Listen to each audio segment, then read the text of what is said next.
not you, and it's a whole crazy thing the way they ship the money around. But on the leasing and financing, it almost always works out so that your monthly payment on the lease or the loan is lower than what you're paying for electricity now. So, you know, there's no money down and your electric costs go down, and that's it. Does anybody know what they just paid this last month for electricity? And I'm thinking that we paid the most we've ever paid. That's what everyone's saying this last couple months. So blooming hot. I mean, we paid like, I hate to even say it, but it was like bumping $400. Oh. We just got this house. It's like no house, man. It's a little house. We just finished an install. This poor guy, he got a lease, and the leases are with the solar panel manufacturers. And this was SunPower. They're way backed up. This guy waited 4 months for us to put the system in. He signed all his paperwork 4 months ago, and we've been waiting for his equipment. And he just got his electric bill, and it was $700, and he's just having a heart attack because he signed up for it. We actually already have it on his roof, but we haven't gotten the city sign-off on it yet, so you can't turn it on. But he's just dying. He's like, I gotta have it on. Because he got that electric bill, and he's just, he's not happy about it. And we've seen people with $1,000 electric bills. Some of these people that have these big, huge houses, it gets crazy. Their electric bills are nuts. And those are the people we can help the most, actually. The more power you use, the better solar works for you. If you have an electric bill that's only like $50 or $100 a month, solar probably won't do that much for you the way the pricing tiers work. But if you're over $150 a month, solar will save you money instantly. With the leases, you have to have good credit. With the Hero program, they don't care about your credit, they just want equity in the house.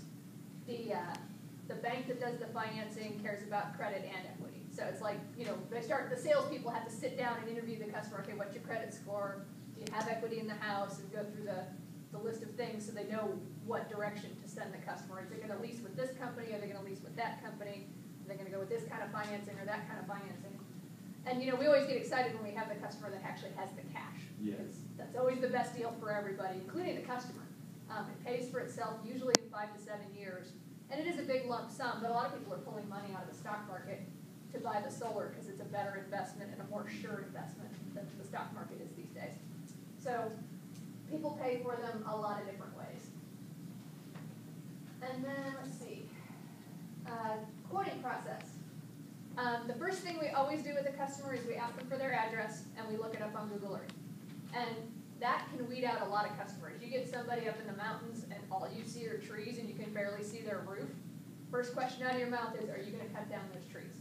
No, I'm not willing to cut down my trees. Okay, thank you very much. You're not a good candidate for solar. Click. Done. Part of the whole sales process is weeding out the bad customers, as much as I hate to say it.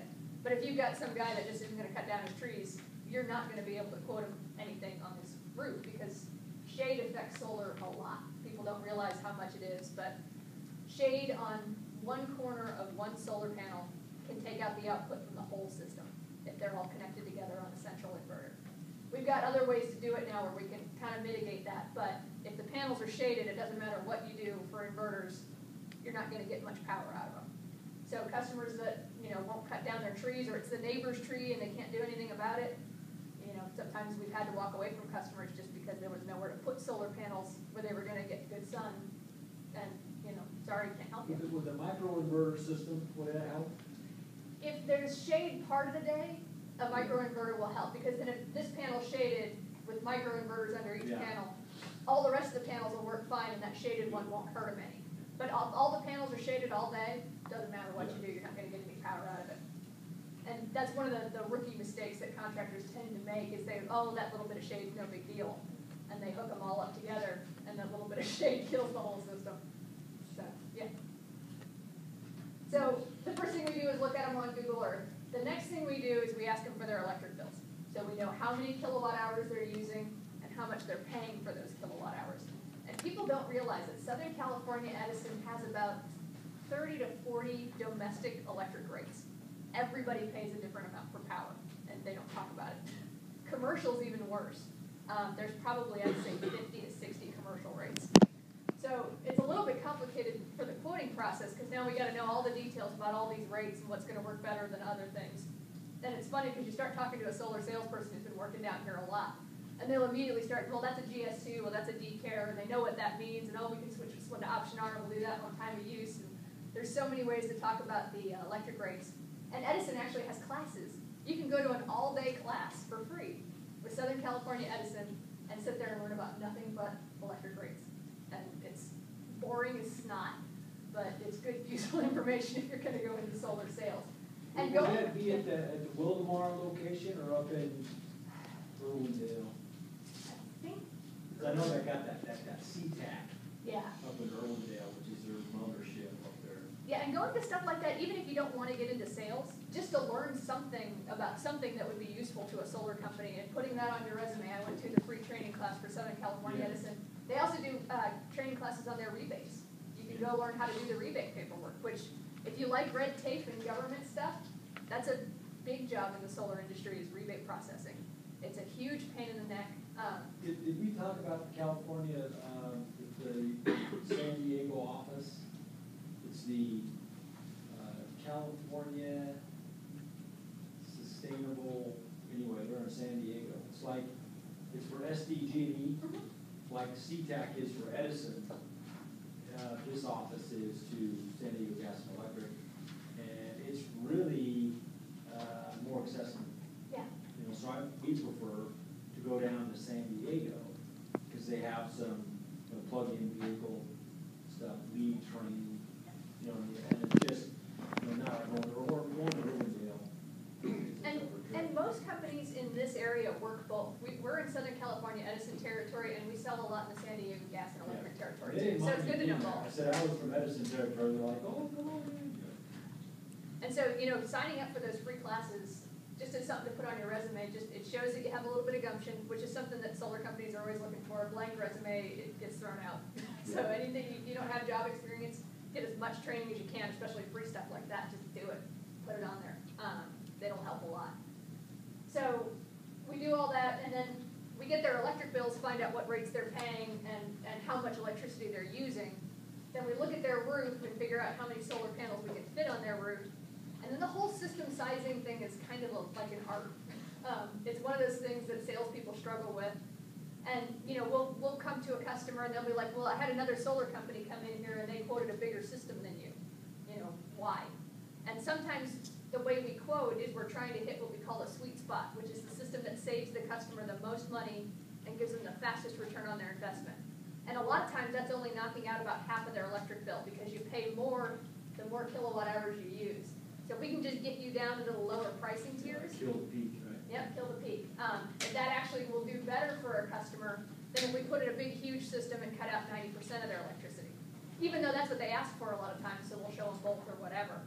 But, the other solar company, their salesperson didn't understand that concept and didn't find that sweet spot. And as soon as you explain it to them in detail, like, okay, you get out their electric bill and you show them a little chart and graph that the quoting program spits out. And they go, oh, that makes sense. And then guess which solar company they go with? The one that told them, explained it better and made it make sense and, gave them the best bang for their buck. Even if they end up buying the bigger system. They say, I don't care about my return on investment, I just want to get rid of my electric bill. We say fine, and we quote the bigger system as long as it's going to fit on the roof. And then they end up happy, we end up happy, and everything's good. I always tell the salespeople, because they come in, oh, I know sales, I don't need to know all this technical stuff. I tell them, the solar salesperson that knows the most is the one that wins.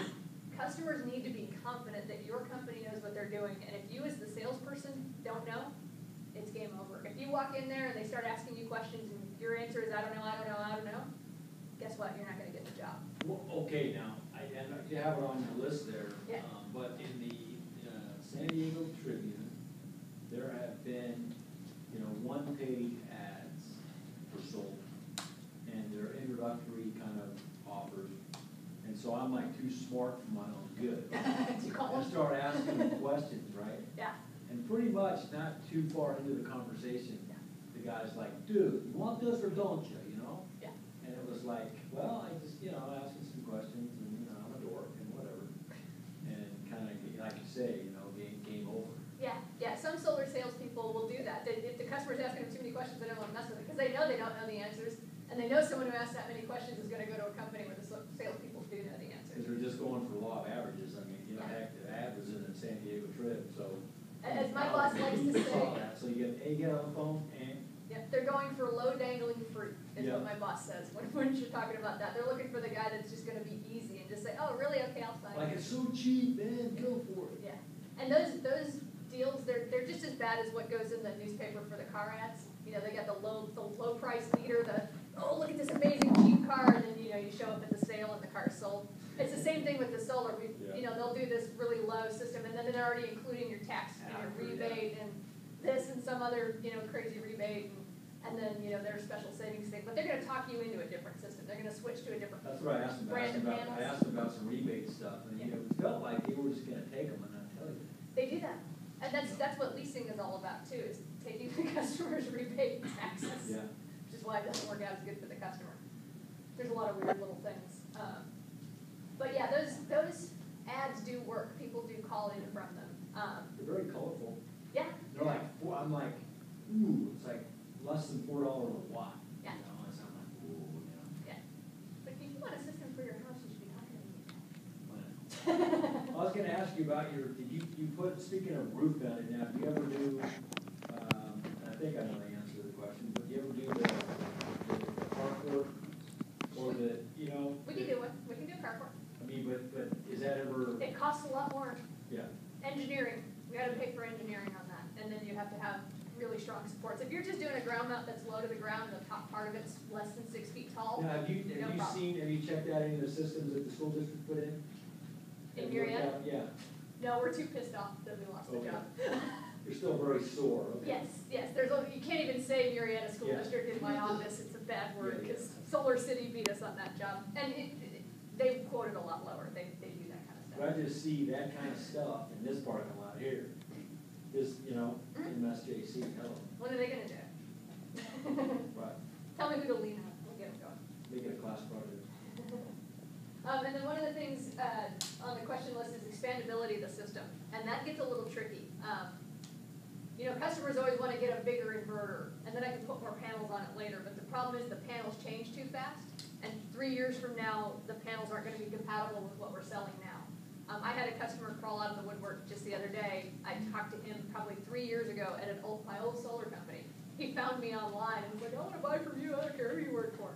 So I'm helping him out, but he bought panels 4 years ago, and I can't find anything that matches up to those anymore. I got to get him a whole new, in this case, a charge controller, because he's a battery-based off-grid system. So I got to get him a new charge controller for his new panels and keep the old system just working side by side together. And then you come into limitations with how much a main electric panel can handle, which is one of those technical things, which if you're good at math, the design part of the business is where you want to go. There's a lot of need for people that can sit down and crunch numbers and figure out, okay, this solar breaker needs to be 125% of the inverter output, but it needs to be less than 120% of the bus bar rating of the electric panel. And if that sounds like fun to you, go into solar design. I get a kick out of that kind of stuff. I do math all day long. So expandability of the system is always kind of a wishy-washy thing that customers always will want to add to it later. And yeah, it's possible. It might be a little tricky, but just put it in now and don't worry about what you're going to do later. People do things like, well, in 2 years, I'm going to put in a swimming pool, and I want to make sure my solar is big enough for that. And it's like, how many people say they're going to put in a swimming pool 2 years from now, and 5 years from now they still haven't done it yet? That kind of thing. So it's one of those things where most of the time we just tell them, why don't you just worry about your electric bill the way it is now? Let's get this put in. And actually, Edison doesn't like it when we put in systems that are bigger than what customers are currently using. They don't want to pay the rebate out on it. So you actually would forfeit your rebate if you put in a system that's too big, which is another problem solar companies have run into when their salespeople didn't know what they were doing. Is the competition stiff? Yes. Competition out there is ugly. And solar is one of those things. There's a lot of unethical companies running around doing things and selling customers things. We ran into one where it was a commercial building, and it was a huge building. It was actually a recycling center. And the guy was all excited because this other solar company had come in and told him they would knock his electric bill down 100%. That's what they said when they were sitting in his office. The paperwork they gave him, the big binder with all the proposal and quote, said that they were knocking out 45% of his electricity. When I pointed that out to him, I'm like, there's no way this system would, because I was looking at the system size, like, there's no way this would cut out your electric bill. And he's like, oh, the guy said it would. And then I found it in the proposal. I'm like, look,